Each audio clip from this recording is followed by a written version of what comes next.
Welcome to Rants and Reels. Today I'm going to see The Kid Who Would Be King. This is a variant of the Once and Future King, but with kids, I think. But we'll see. I'll be right back. Help! Somebody help me! Hey, leave him alone. It's a tough world out there. And it's getting tougher all the time. And the world is not going to change. Hello? Is anybody here? It's you that has to change. Something amazing happened.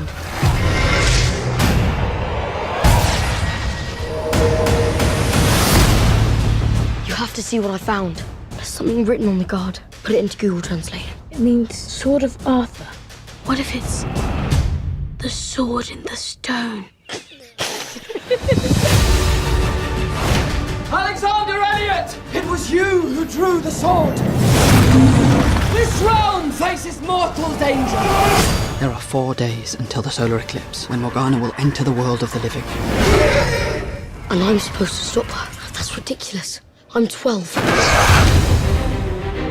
I thought Merlin was supposed to be an old man. You look about 16. An ingenious alias, in order to monitor you incognito.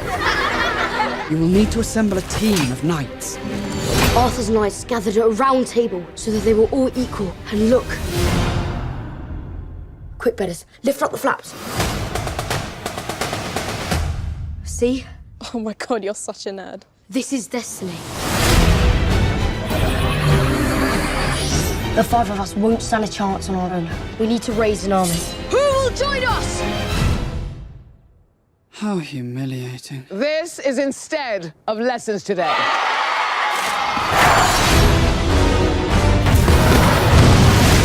Awake, my warriors. This is the worst and best and most terrible, excellent thing that's ever happened to me.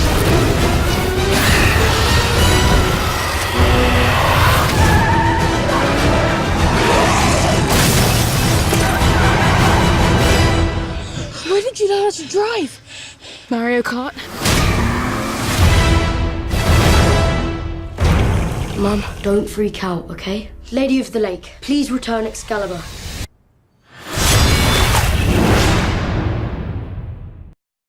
So I've just come out of The Kid Who Would Be King.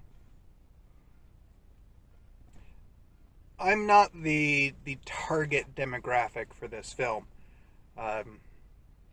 Clearly.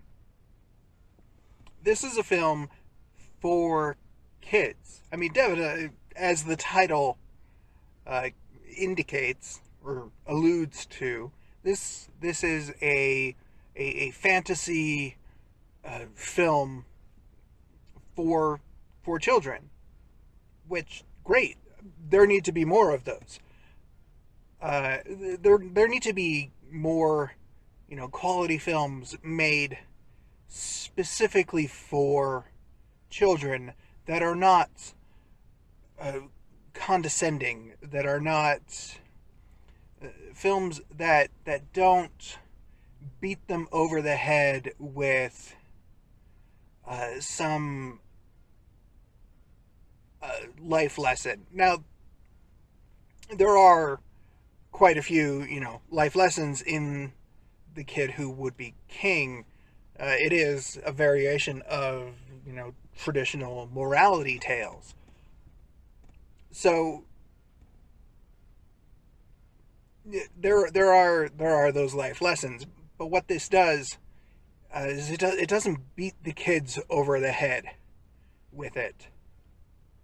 Okay, it kind of does, but that's unavoidable, partly because that is the story. And so I guess what I mean by it doesn't beat them over the heads with it is that it's upfront, but it is not extraordinarily heavy-handed with it.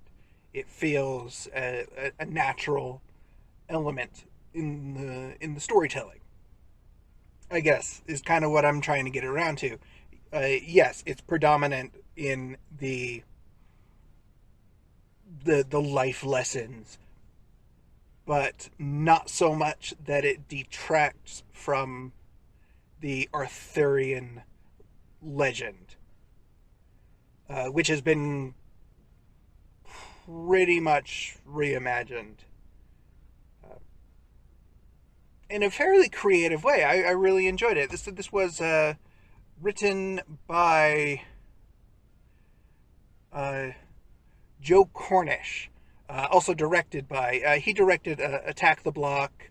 He was involved in writing or rewriting or working on the Ant-Man screenplay. He's got a few good things under his belt. Definitely one that I would be very interested in seeing what he does in the future, especially if he continues to produce films for a younger audience. It's a genre of film. It's a category that needs elevation. There's been quite a bit to elevate animated family films, animated films for kids. But those are, family films. Those are films everyone can enjoy. That's not to say I didn't enjoy The Kid Who Would Be King, but it's not for me. So my enjoyment is through a younger lens, imagining how my kids will receive this film, and watching the younger kids in the theater and how they reacted and how they appeared to enjoy it. So for them, this is going to be, a really fun film, and something I think that might be inspiring or uplifting, especially when historically we're in kind of a dark period in time. Their futures are not looking incredibly secure. So the cast of this film, primarily, there are 4 kids. These kids, let me pull their names, but these kids did a really good job in carrying the story, and it was a pretty weighty film for kids their age group. The lead, who plays the king, Alex, Louis Ashbourne Serkis. I'm not sure if there's a relation to Andy, but nevertheless, he did a really good job with this role that is a little beyond his years, but at the same time written specifically for someone his age. You also have Patrick Stewart plays a good. He's got a good few cameos as Merlin, the older Merlin. See, these are all weird British names, and usually I'm okay with those, but I think they're Welsh. Angus Imrie is the younger Merlin, and he was really fun to watch. He did a great job bringing a nice quirkiness to that character. The cast overall, for as young as they are, it was very nice to see young actors able to play characters beyond their years in maturity, maintaining their 12, 13-year-old adolescent irrational immaturity was kind of fun to see, especially that's around the age my kids are. So it's fun to see. It's fun to see how accurate some of those behaviors can be. Overall, for kids, if you have kids, especially in this age group, 10 to 14, maybe even a little younger, there are some bits for the younger crowd. Might be a little intense, but they did a good job to not make it too bad, but not without boring the older kids.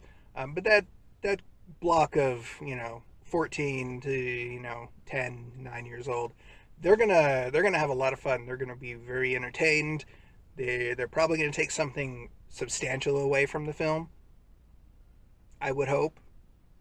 I'm sure filmmakers would hope too, but I think they're going to enjoy it. I found some enjoyment in it as well. So that's The Kid Who Would Be King. Pretty good for a kid's film. Wish I had films like that when... Well, I guess I did have films like that when I was a kid. The quality was questionable. But it's okay. We had Star Wars. This is Rants and Rails. Thanks for watching. Good night, everybody.